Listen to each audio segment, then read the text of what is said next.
Hey everyone, so in this video I'm going to quickly explain what branched chain amino acids or BCAA are and why they are thought to be so important. Further, I'm going to answer the question whether you should supplement with BCAA or not by giving you an overview of the best available evidence and research on BCAAs and how it affects your athletic performance right now. So let's take a step back. What are amino acids? They simply are the building blocks of protein, and protein play a huge various functions throughout your body, including enzymes, structural proteins involved in transport of proteins through your membrane, etc., etc. And so what are branched chain amino acids? So they are 3 of the 9 essential amino acids that we must consume as human beings because our bodies do not produce these amino acids. And the branched chain amino acids are leucine, isoleucine, and valine. So why are they called branched chain amino acids? Well, it's based off the chemistry. So if you look at the chemical structures that are around me, you'll see that the carbons branch, not just a linear chain, and that's why they call branched chain amino acids. And what's special about these branched chain amino acids is that they do not get metabolized in the liver like the rest of amino acids. They get metabolized in other body tissues such as muscle cells. Further, branched chain amino acids have a very special role because they can be readily converted to glucose, which we'll talk about later is very advantageous, especially when you're dieting, etc. So BCAAs make up about 50% of the amino acids that one may consume in their diet on average, and it makes up about 35% of the amino acids in your muscles. So that is a remarkable amount. So what does the newest research state about BCAAs? If you've not watched my previous video on saturated fats last week, make sure to go check that out to really understand why I talk about why systematic review and meta-analyses are kind of the highest quality of evidence one can find and use when trying to explore certain subjects. And last year, a group out of France completed a systematic review examining the relationship between BCAA supplementation and what is called exercise-induced muscle damage, or for short, EIMD. And there's been very good kind of basic science research in mice and rats, etc., and lower mammalian species and other species showing that BCAA supplementation can promote muscle synthesis, improves muscle recovery, etc., etc. But not all that research translates to humans. So what they've done is throughout their research, the literature search, they found 12 studies that were mostly RCTs or crossover design studies, and we'll discuss what that means exactly, crossover design studies versus a randomized clinical trial study examining this relationship. And they found that overall, their conclusion was that BCAA supplementation showed promise in reducing your exercise-induced muscle damage as long as the muscle damage was low to moderate. The studies didn't overall combine to show there was great effect and really intense muscle damage. But this is a really important finding because anybody who's involved in any sort of high-level athletics, you know, the ability to recover is one of the key tenets and principles of being an elite athlete, and what really separates the great from the good, because the quicker you recover and can rebound from intense training sessions, the more you can train, and the more you train, the more you will tend to get better. However, in this systematic review, they didn't complete a meta-analysis, and one of the limitations of these studies they had indicated was that there was a heterogeneity of the methods and outcome measurements and the supplementation in terms of dosage, duration, and frequency. So therefore, this is still an area of research that needs further vetting out, but is quite promising as a supplement. It's relatively inexpensive. It has also shown promise not just in the performance setting, but also in clinical settings. Through my research for this video, I found a lot of studies in various different clinical scenarios, mainly to do with liver cirrhosis or liver cancer, etc., showing some initial promise of incorporating BCAA supplementation in conjunction with medical treatment and obviously supportive care with appropriate management by medical professionals. So it's a cheap, low risk, high reward kind of supplementation. But I've talked about the meta-analysis, but I want to quickly describe kind of two randomized clinical trials that really thought were kind of cornerstone of the systematic review that had the best effect and kind of the most well done and well validated and most kind of systematic RCTs out of the 12 that they had included in their study, just to kind of give you a flavor of the benefits that we're seeing with BCAA supplementation versus no BCAA supplementation. So in 2010, a study was published in the International Journal of Sports Nutrition and Exercise Metabolism, and it was examining the relationship between BCAA supplementation and delayed onset muscle soreness, or what's now famously known as DOMS. So this was a crossover double-blinded study conducted with 12 females. And so crossover simply means, just to simplify, is that everybody goes through both the placebo and the intervention arm. So they repeat the study and was using high intensity squat exercises to induce delayed onset muscle soreness, and this would be done twice for each individual, and one time they'd be given the placebo, the other time they'd be given the BCAA. And the importance of it being double blind is to kind of minimize the effect of the placebo effect, because if you said, hey, here's this supplement to help you improve soreness, just the expectation that it may help, I know that this has happened for myself, you think something is going to help, and it helps even though the supplement itself has no actual meaningful value, and that's a very hard thing to kind of control for when doing studies. And they actually found that the delayed onset muscle soreness did peak between day 2 and day 3 for both groups, the intervention group and the placebo group, but the amount of soreness was significantly lower in the BCAA group. Further, the maximum voluntary contraction, which is one of the best indicators of how well a muscle is kind of rebounding and able to get back to its peak performance and recover, the amount it decreased was significantly less in the BCAA group. It was 80% less decrease. Their decrease, was 80% of the decrease that was seen in the control group. So 20% lower decrease in maximum voluntary contraction of the muscle after this intense squat regimen. And further, they also conducted biochemical tests that indicated damage to the muscle, such as plasma elastase, and these were decreased in the BCAA group. So although this was a small study, they came to the conclusion that muscle damage may be suppressed by BCAA.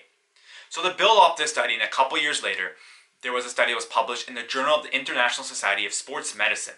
And again, they were exploring the relation of BCAA supplementation would reduce kind of the exercise-induced muscle damage. So they had 12 males, and in this study it was just a typical RCT. 6 were randomly assigned to the placebo arm, 6 were randomly assigned to the intervention arm, which was your BCAA supplementation. And the stress or the exercise intervention in this study was 100 drop jumps. And various measures were assessed to examine kind of performance measures and recovery measures. And in the BCAA group, the maximum voluntary contraction was significantly better than the control group afterward, from a time course after the stressor of the 100 drop experiments. But you might be thinking, hold on, this sample size is so small in these studies. All this research is complete hogwash. And you're right, the sample size is really small. And you definitely want to be worrying, not concerned, but to be a little bit skeptical when you see super small sample size, because it's easy for things to get distorted, because what underlies the randomization process is that with enough numbers, the potential confounding variables will be evenly distributed between the two groups. But unfortunately, in many studies, these exercise-induced, there's not as much funding as they are in the pharmaceutical drug company studies, because of their financial success in terms of producing companies, they're able to fund these studies, and it's incredibly expensive to run a good RCT. I've been told by some of my professors, it takes about $1 billion to get a drug from conception marks. That's a huge amount of resources to really expect studies such as looking into BCAA and performance. You're never going to get the same funding because it's not going to give you the same benefit as a pharmaceutical drug would. So it's really hard to run these big studies. So you do have a bit consistent, but one of the most important principles in science is, can something be repeated? And in the systematic review, they found 12 different studies of relatively small size, but they're starting to see a common trend that BCAA supplementation was really playing an important role in kind of reducing muscle damage or improving muscle recovery. And while there's 12 studies, it is quite small. And you want to be a bit questionable about it. On the flip side, it's actually quite remarkable that they're able to find statistically significant differences between the intervention group and the placebo group with such a small sample size, because there's a really important distinction, and I'll do a future video on this, but you have clinical significance versus statistical significance.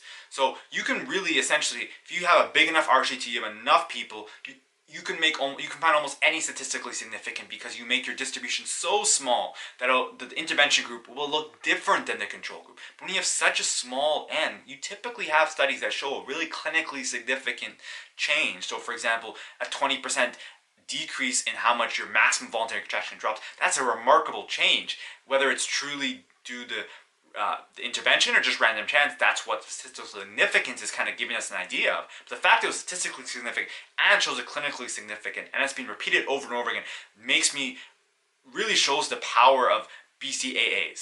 So I'm sure you can appreciate that the best available evidence most definitely points towards BCAA having a modest performance benefit. Now, do not get twisted.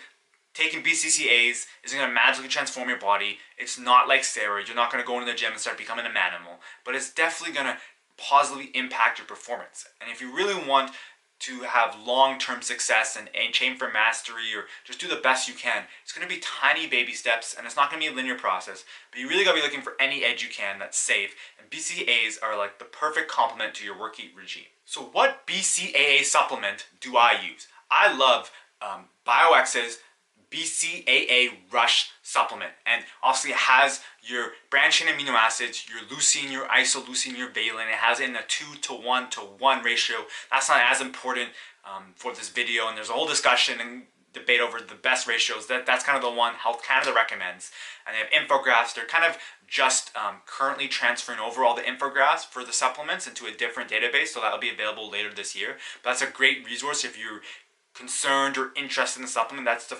first go-to I would recommend, Health Canada's kind of information about that. But what's really cool about this BCAA Rush product, and what I really love, is it has your branched chain amino acids, but also has glutamine, which is just has a whole host of benefits, and I could go on for days about that, so that's beyond the scope of this video. But it's also citrulline, and unfortunately I couldn't find a specific systematic review examining all the research around citrulline. But when I was studying for my Certified Strength and Conditioning Coach Specialist through NSCA, their textbook, they had a whole chapter on kind of organic aids, and citrulline, the amino acid citrulline, was also indicated in that chapter. And I've read a handful of research articles, really cool research, but I've included in the references, so if you're really interested, go read those. But citrulline is another amino acid, and it's really fascinating amino acid, because once you absorb it, it gets converted into L-arginine and nitric oxide. And the research has shown it has both a pretty modest but significant performance boost in terms of intensive anaerobic work output, muscle recovery, and aerobic work output. So it's a really great combination here. You have your branched chain amino acid, and you also have your citrulline. But before I end the video, I just want to discuss one last aspect of BCAAs that make them very useful and beneficial, not only for athletic performance, but also for body composition. As you may know, if you've been following me on Instagram, and if you aren't, make sure you are, just kidding, do it if you want. But I've been following Tim Ferriss's slow carb diet, and I did while I was at Boston University, had great success, and I've gone back into it just because I'm really trying to get my body composition back to what I'd really feel like I want and feel healthier. And I've been having some great results with a slow carb diet. I've already lost 2.5 inches on my waist so far, and it's been just under a month. And BCAAs are one of his secrets he recommends, that kind of combating sugar cravings, and it's something I use all the time after a long, hard day at medical school. You get home, you're tired, you've been commuting, your brain's fried. It's so easy to raid the cupboard for sweets to kind of give you that lift, but instead, grab a glass of nice water, add a scoop of BCAA, and I'm good to go. But why does BCAA so potent at combating these sugar cravings? And I mentioned before, earlier in the video, the branched chain amino acids are readily converted to glucose. And a lot of times, when we get these sugar cravings, our blood sugar drops really low. So our brain is freaking out because our brain is constantly using blood sugar. Because unlike many other organs in our body, the absorption of sugar from our blood into brain cells is insulin independent. So our brain is one of the most active organs of our body. It's constantly sucking sugar from our blood. So if our blood sugars, which are maintained in a very strict homeostatic range unless we have diabetes or insulin resistance, If that drops to the brain kind of freaking out and saying, I need sugar, I need sugar, I need sugar, and then you get these sugar cravings. And the branched chain amino acids are a great kind of bridge between meals so that you're not snacking or you're not making bad decisions, and you can find kind of your cheat meals so the one day on the slow carb diet. So I know this video is jam-packed with information, so you have to watch it again. Don't feel ashamed at all. It's a crap ton of information. But if you have any questions, or there's something I haven't answered, or there's another topic you think that'd be really interesting, you're confused or about anything I've said, please leave a comment below. I love discussing this stuff. And if you have any questions or future topics you'd like me to address, please just let me know below. And if it's something that someone already mentioned, you like it, just give their comment a thumbs up, because the more thumbs up there are in comments, the more I know that that's something that you all as individuals feel it's important and something I will address in future. So just remember in the comments, keep it civil. No need to be nasty or mean. You can disagree and have intellectual disagreements, but it doesn't mean that you have to berate or name call, etc. So just keep it civil, guys, okay? Thanks for watching. Talk to you soon.